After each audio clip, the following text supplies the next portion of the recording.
Bývalý vyšetrovateľ zdržanlivosť polície chápe. Keď sa niektoré veci zverejňujú a dosť obsiahlo, tak častokrát to môže byť aj návodom pre ďalšieho pachateľa.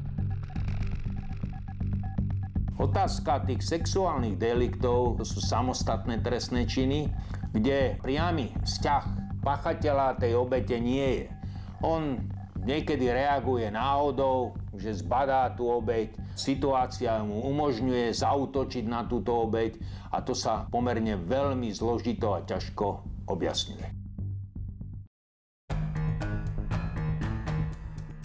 V druhej polovici roku 2009 zažívali najmä ženy v Bratislave strach z vyčíňania útočníka, ktorému médiá dali prezývku ketamínový fantóm. Prvý raz udrel neznámy muž v auguste, keď okradol a znásilnil 23-ročnú Soňu, ktorá sa prebrala ráno na zastávke MHD nedaleko Nového Mosta. V októbri našli na zastávke pri Slovenskej akadémii vied znásilnenú 22-ročnú Veroniku.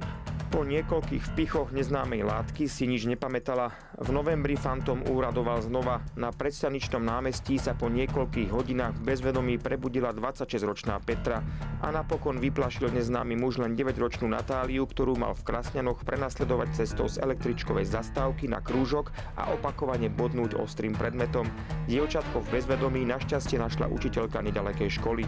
Mnohokrát sa stáva, že ten výber náhodný nie je, že páchateľ si dokonca tipuje. Tie obete veľmi precízne vyberá. Či už cez sociálne siete, alebo jednoducho aj v tom bežnom, každodennom živote. Ako teda vnímate motiváciu tých páchateľov, ktorí sa takýchto skutkov dopúšťajú? Tam tých faktorov môže byť celkom dosť. Od tých osobnostných cez nenaplnenie základných primárnych potrieb.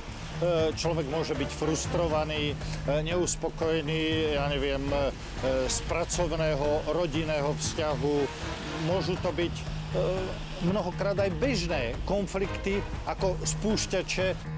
Spomedzi všetkých prípadov sa podľa našich informácií pred súd dostal iba ten prvý. Zo zločinu znásilnenia čelil obžalobe taxikár Jozef, vinu však odmietal, hoci priznal, že sa s poškodenou sexuálne zblížil. To, ako dopadlo vyšetrovanie zvyšných prípadov, bratislavská polícia nekomentovala, nereagovala ani na otázky, či v súvislosti s najnovším prípadom otvára staršie kauzy.